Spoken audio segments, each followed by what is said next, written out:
There is a muscle in your dog's face that wolves do not have. It sits just above the eyes, and its only real function is to lift the inner eyebrow. It's the expression that makes a dog look sad, soft, and impossible to say no to. That muscle didn't evolve to help a dog hunt or run or survive a winter. As far as we can tell, it evolved to move something in you. Which raises a question worth sitting with. Every other wild animal on this planet looks at a human being and runs. How did this one end up growing a face designed to reach us? Because a dog is not some naturally gentle creature we happen to invite indoors. Strip away the years, and a dog is a wolf. And that's what separates dogs from every other animal we live with. A cow doesn't flee us because we bred the flight out of it over generations of captivity.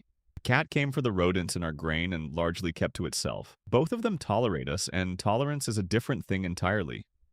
Dogs come toward us. They search our faces. They follow our eyes. They fall apart when we leave the room. Nothing else on Earth does that, and it began with the one animal that had the most reason to stay away. Start by throwing out the story you were probably told. The romantic version goes like this.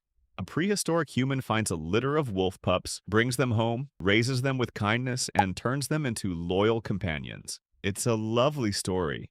It's almost certainly wrong, because we've tested it repeatedly. You can take a wolf pup on the day its eyes open, hand raise it, feed it, sleep beside it, socialize it constantly, and you will still end up with a wolf. Wary, independent, uninterested in taking instructions from you. Taming an individual and changing a species are two completely different things, and the first one does not lead to the second. So nobody sat down and decided to build a dog, which leaves a stranger possibility, that the wolves came to us, and that the first move in the oldest relationship in human history was made by them. Here's how it likely worked. It's less romantic than the myth, and far more revealing about what was happening in those animals' minds. Human camps produced something new in the landscape. Waste, bones, scraps, the parts of a kill nobody wanted. For an opportunistic scavenger, that's a reliable food source that doesn't fight back. But there was a price on it, and the price was fear. To eat from that pile, a wolf had to stand closer to a human than any sane wolf ever should. So think about what was actually being selected here. Not loyalty, not affection, not intelligence. The trait that mattered is something biologists call flight distance. How close can something terrifying get before you bolt? Most wolves had a long flight distance. They ate less and they starved more often. A handful had a slightly shorter one. Not because they were brave, but because their fear response was set marginally lower than their siblings. Those wolves ate. Those wolves survived winters. Those wolves had pups who inherited a nervous system just a little calmer around firelight and human noise. Repeat that across hundreds of generations, and nobody is shaping a friendlier animal on purpose. You're just watching fear get quietly filed down, one meal at a time. But something else came along with the lowered fear, and this is where it gets genuinely remarkable. Take a dog you've never met, point at a hidden cup with food under it, and the dog will look where you're pointing. That sounds trivial. It isn't.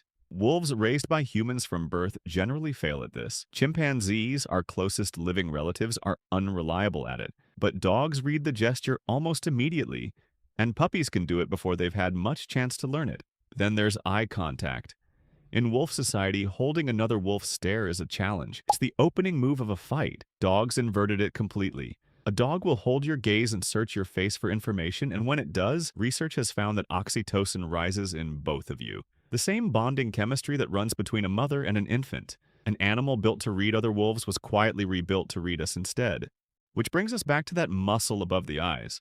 Once you understand that dogs were being shaped by whatever worked on humans, the eyebrow stops looking like an accident. When researchers dissected and compared the facial anatomy of dogs and wolves, they found this muscle well developed in almost every dog and essentially missing in wolves. It isn't a small difference in degree, it's a piece of hardware that appeared on one side of the family and not the other. And we can measure how well it works. In one study at animal shelters, the dogs that raised that inner eyebrow more often were rehomed faster. The expression was, quite literally, deciding which animals got to have a future. Sit with that. Over thousands of years, this species grew a muscle in its face, whose main job is to move something in ours. They didn't just stop fearing us. They found a lever on our emotions and learned exactly where to push. Now, the honest part, because most versions of this story are told with far more confidence than the evidence allows, the scientific debate is still wide open. We don't know exactly when it happened.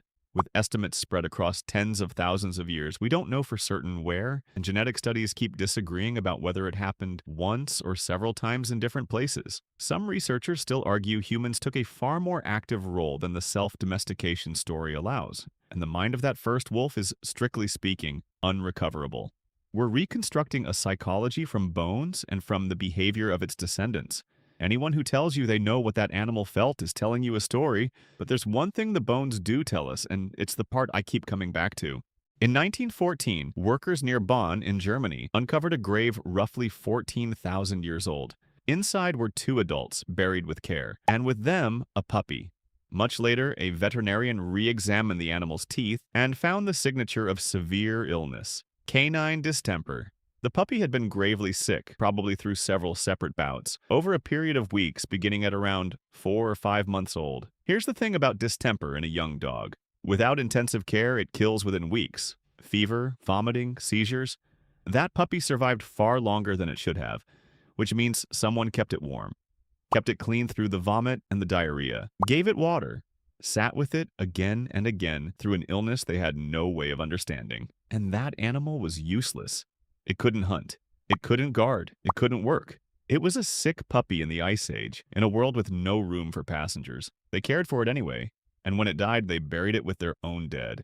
So why don't dogs fear us? Because 14,000 years ago, the fear had already gone both ways. Something crossed out of the dark toward us, and something on our side crossed back. We like to tell this as a story about what we did to wolves. Bred them, shaped them, made them ours. But the evidence keeps pointing somewhere else. They approached, we let them. And both species walked away changed.